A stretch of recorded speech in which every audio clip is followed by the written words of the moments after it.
Et bien voilà, on est rentré à la maison, on a passé un week-end exceptionnel. J'attends que Nat revienne, elle est allée promener les loulous et on a commencé à vider. On est en train de réfléchir pour le futur aménagement. On va rénover, c'est assez sûr, pour être présent l'année prochaine avec une nouvelle installation intérieure et plus confortable pour nous et en même temps pour qu'on puisse mieux vous faire visiter l'intérieur. C'était vraiment sommaire, ça a été de l'express. 5 jours, je vous rappelle, 5 jours pour faire l'aménagement. Ça a été waouh, un peu intense. Mais bon, ça s'est fait. On a eu minimum de confort, avec beaucoup de vent, mais c'est fait. Je vous montre un petit peu l'intérieur une fois que c'est vidé et un petit peu l'infrastructure, comment c'est fait. Je ne sais pas si on va y voir parce qu'il n'y a pas beaucoup de lumière, donc je tente quand même. Donc on a à l'entrée la batterie Blue Yeti. Ça c'est vraiment top. C'est génial. Bon, là elle est en charge. Grâce à l'organisation on était branchés, donc pas eu besoin de sortir les panneaux solaires. Et voilà, elle est à 60, je la recharge un petit peu pour être... en fait je vais m'en servir pour faire les travaux à l'intérieur. On a ici le lit, le matelas que l'on avait, 140 par 190. On a créé un sommier rehaussé pour faire une soute dessous. On voit le tiroir au fond, la cuve Tu à veux un eau. café? Et Bonjour tout le monde. quand on parle du loup, Tu veux un café? un petit café, allez. Un petit café. Un petit café. Allez. Allez. Bon, je continue. À de suite. Hein.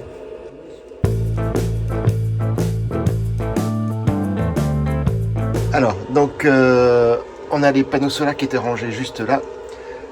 On a le panneau de commande de la partie arrière.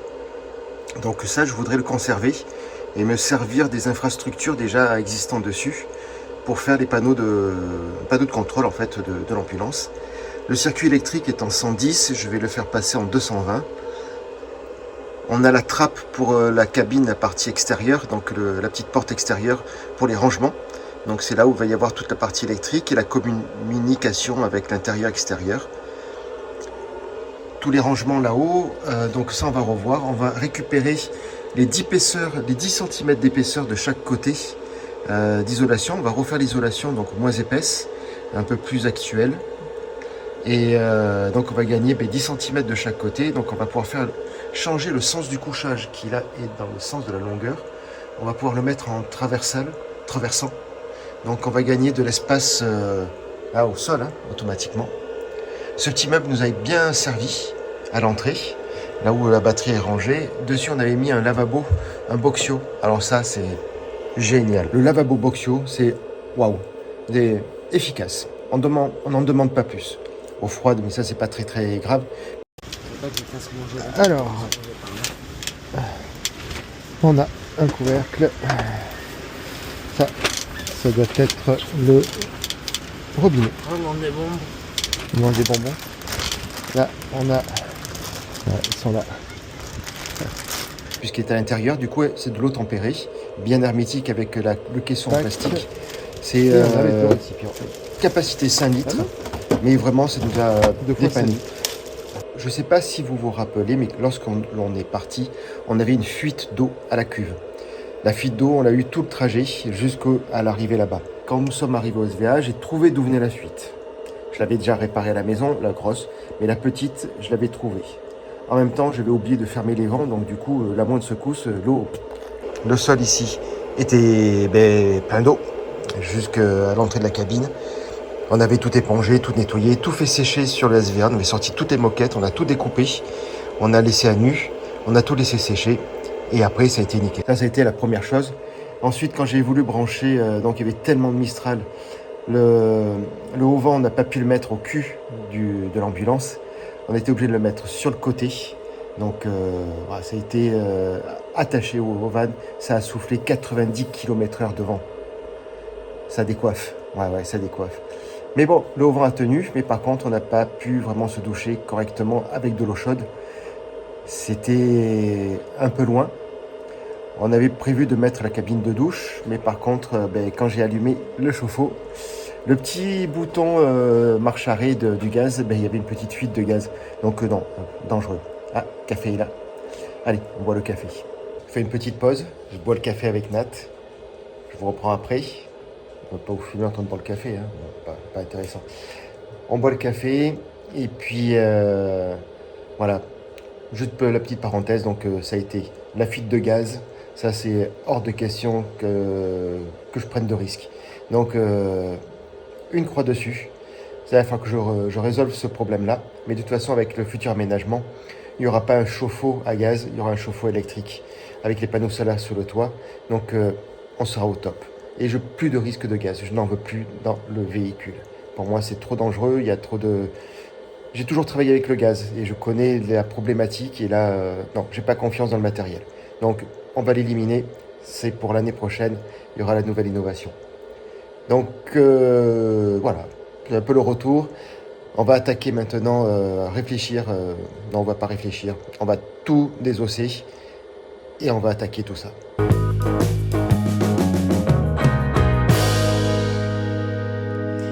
Allez, je vais vous montrer un peu la cabine intérieure, la cabine avant. Oh, il y a un peu de contre-jour. Voilà, comme ça. Et hop. C'est mieux comme ça. Ah oui. Allez, je vous montre la cabine avant. Poste de pilotage. Donc, c'est la partie qui a été rénovée en priorité. Était dans un état lamentable. Les fauteuils étaient défoncés, carrément. Ah oui, 34 ans de service en tant qu'ambulance et une saison de Burning Man. Allez, je vous montre l'intérieur. On a refait donc les sièges. Alors le retour au bout de ce premier week-end, pas confortable du tout. On y transpire beaucoup, ça glisse, c'est mal au dos, mal au cul. On roule 3 heures, j'en peux plus. Par rapport au Chevrolet, rien à voir. Donc peut-être que malheureusement ça, peut-être à revoir. Mais on verra, c'est pas dans l'urgence. Ici on a l'overdrive, donc c'est un sélecteur. Hein. On appuie, je suis pas sûr qu'il fonctionne, à vérifier. Mais voilà, ça fait partie des petits détails. Le commutateur des 2 réservoirs, donc l'avant et l'arrière, ça c'est pas mal. On a consommé pour l'aller un peu plus de la moitié du premier réservoir. Et pour le retour, on a consommé un tiers. Donc en fait, plus on va vers le nord, plus on consomme. Plus on descend vers le sud, le soleil, moins on consomme. C'est la descente. Et puis le Mistral nous a poussé un peu et nous a aidés. Alors, on a ici tableau de bord avec la commande des essuie-glaces manuel. On a tous les voyants avec les voyants pour la bougie de préchauffage puisque c'est un diesel, le bouton pour les lumières. On a ici le commutateur pour les 2 réservoirs de gasoil. L'overdrive, donc boîte de vitesse automatique avec 3 vitesses ici et l'overdrive à sélection manuelle. On a ici bien sûr les pédales frein et accélérateur, donc pour moi, pour mon handicap, c'est parfait, c'est la bonne jambe. Le frein à pied, donc malheureusement je peux pas m'en servir avec mon pied, donc c'est je me sers du frein moteur. On a tout au fond, hop, ici, là, c'est les pleins phares. Donc ça, il va falloir que je change le bouton et que je le mette au tableau de bord. Parce que pour moi, avec le pied gauche, vu que c'est la prothèse, c'est pas fonctionnel. Boîte à fusible, peut-être le rattacher, on va voir. On a ici tout le compteur tableau de bord. Avec la jauge à essence qui fonctionne pour les 2 réservoirs. La pression d'huile qui fonctionne aussi. Le compteur kilomètre-heure et miles. Ça c'est bien pratique. Et ensuite, on a le compte tour, donc le compteur de kilomètres, 88 miles. On ne sait pas s'il a 88 miles ou 188 ou 288 ou 588. Bon, peu importe, le moteur fonctionne. Il cliquette un peu, mais il fonctionne. Faudra peut-être que j'aille faire voir contrôler ça. La jauge de pression d'huile en bas, donc pression d'eau, pardon. Ça fonctionne, c'était nickel. la tension de batterie. Donc celle-ci est inactive puisqu'on les retrouve là-haut, au-dessus du pare-soleil. Hop, avec un peu de lumière, peut-être que ça serait mieux. Je sais pas si... Voilà, on a ici l'ampère et le voltage, le deuxième cadran. Au-dessus du pare-soleil. On a le tableau de commutateur pour le contrôle de toutes les lampes, les feux de l'ambulance et les sirènes ici. En même temps, on a la CB. J'ai pas encore trouvé comment elle fonctionne, mais faudra que je regarde. On a en même temps l'allume-cigare pour pouvoir alimenter la tablette du GPS ici, qui est fixée au plafond. Et on a l'écran de recul fixé sur le tableau de bord. Donc ça c'est pratique pour voir l'arrière, surtout le pare-choc qui est proéminent. Les deux sièges et selleries ont été refaites.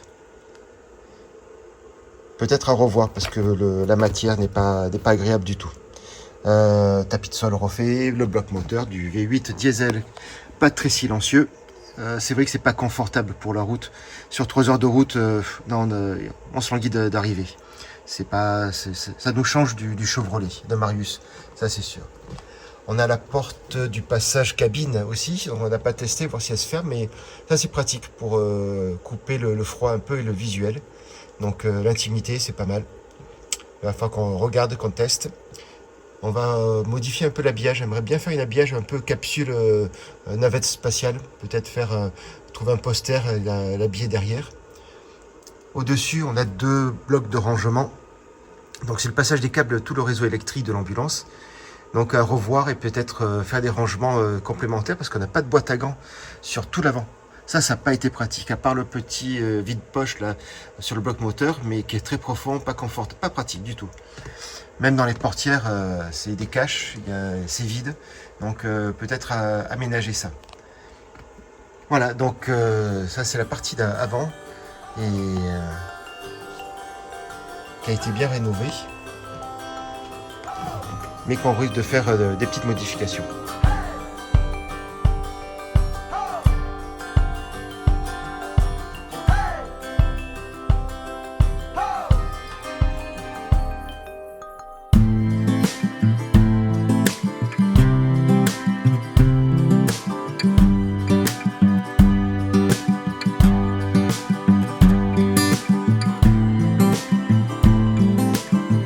Problème informatique, l'ordinateur il a bugué avec toutes les vidéos dedans. Donc pas de possibilité de les récupérer pour l'instant, pas de possibilité de faire des montages. Donc du coup j'ai tenu quand même à être présent, à être là pour vous remercier déjà d'une part, parce que grâce à vous la chaîne grandit petit à petit. Elle grandit comme moi en fait, comme nous. Comme notre aventure aussi, elle progresse petit à petit.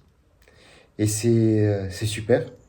Voilà, mais je voulais surtout vous remercier du fond du cœur de votre présence, de vos commentaires, de tous vos messages. C'est assez chouette. J'aurais jamais cru que en fait, cela puisse m'apporter autant d'espoir. Pour moi, la création de la chaîne YouTube, ça a été d'abord pour sortir de mon quotidien de nouveaux handicapés, oui, du nouvel handicap, oui, sortir de ce quotidien, de sortir de mon lit et d'avoir un but dans ma journée. Et aujourd'hui, mon but c'est d'essayer de ne pas vous décevoir, de ne pas me décevoir, d'aller de l'avant, d'avoir un objectif. Et alors je grimperai pas l'Everest comme certains, non, j'ai pas les compétences aujourd'hui, je pense pas les avoir eues à un moment donné aussi, puis sincèrement ça m'a jamais effleuré l'esprit. Mais l'objectif est de vivre au-delà de mes limites et merci de m'accompagner, merci de nous accompagner avec Nat. Nat n'est pas là, elle sait pas d'ailleurs que je fais cette vidéo, on en a parlé, on a essayé de trouver un moment, mais les jours défilent et mon envie pressante d'essayer de faire quelque chose a été plus fort. Donc je fais ça. Vous êtes aujourd'hui plus de 600 à nous suivre, C'est génial. On a eu au passage des 500 abonnés, une petite récompense de YouTube. Et je vous la montre. Hé, hé. Une petite boîte. Dedans, il y avait des M&M's, pour pas les citer, des petits bonbons enrobés. Et ben, il n'y en a plus. Non, il n'y en a plus. Merci. Je sais plus quoi dire. C'est mille merci. Et je vous dis, en espérant récupérer toutes les images, je vais arriver à trouver une solution. Oui, je vais arriver à trouver une solution. Allez, on est arrivé à l'Apple Store, qui est juste là. Et on va aller voir. On a rendez-vous d'ici un quart d'heure, un peu en avance.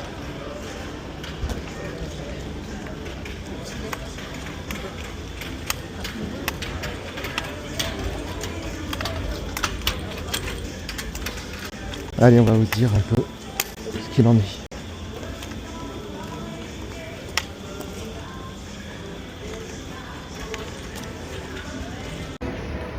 Bon allez, on est à Apple Store, on va apporter le Mac. On va voir s'ils arrivent à récupérer. On va voir s'ils arrivent à récupérer. On vous dit ça tout à l'heure. Au revoir.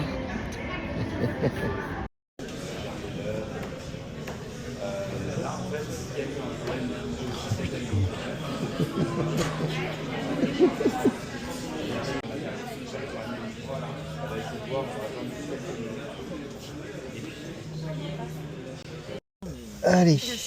Il est passé, Ah. Oh, merde. Ah, parce qu'en plus, tu vois, je pense qu'il va pas pleuvoir. Ouais.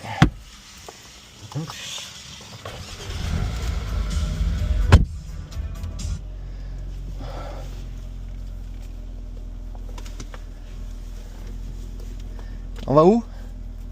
Pourquoi tu me regardes comme ça? Cette tête. Ah, parce qu'en fait, si tu filmes avec tes lunettes magiques. Oh, le fou, il m'a avec les lunettes. On va chez Apple Store. On va à Apple Store pour voir si on peut récupérer. Attends, je mets un peu d'hydermophile, fais voir. Ouais. Allez. Allez, go, Apple Store sous la pluie. Remarquez, il faut que je me tourne complètement, sinon on ne voit pas, on voit que la moitié. Bah, de toute manière, il y a toujours un profil qui est mieux que l'autre, alors dis-moi lequel. Non, en fait, la caméra elle est de ce côté. Donc du coup, si je tourne comme ça, on ne voit plus. Ça filme là-bas. Donc il faut que je tourne complètement. Mais moi, je suis coincé. Du coup, je ne peux pas trop me tourner. Bon allez, on va direction.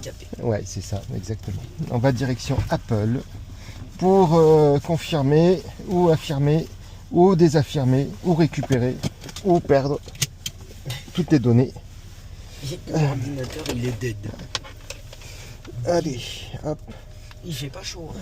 Il fait pas chaud, il fait 19 degrés. Non, il fait chaud, allez, go, c'est parti.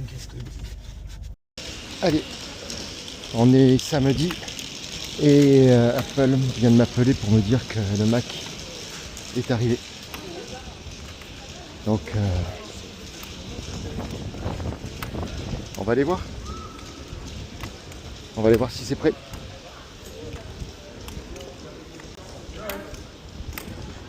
Allez, go. Vas-y.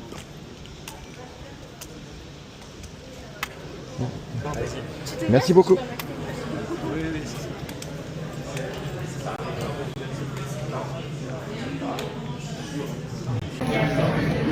On va prendre une pression. On est au bar. C'est juste là-bas. Et on attend le Mac. Allez, à tout de suite.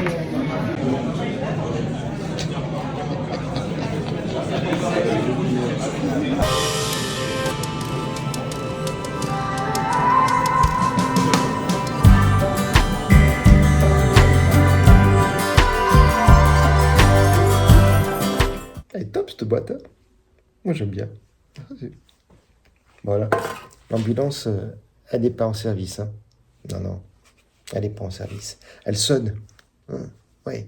Il y en a qui s'en souviennent. Oui. Elle sonne. Sonne très très fort. Allez, ciao. Ah oui. On a pris une décision durant ces 3 jours. on change de véhicule. On va voir. Hop. Peut-être le futur porteur. Ouais, t'as des occasions. Ah ouais. Oui, mais t'as pas de 4x4. J'ai pas l'impression. Je pense qu'il est vraiment sur commande. Hein? Je pense qu'il est vraiment sur commande. Ah, ça nous donne. Tu vois, parce qu'après le gros camion, il est là-bas. C'est celui qui est avec la benne. Là, t'es sur un poids lourd. Poids lourd Iveco. Oui, mais c'est parce qu'on est. C'est pas ce que tu Non, m'as montré ce ce que je te matin. montrais, c'est celui-là. Celui devant. Je suis là.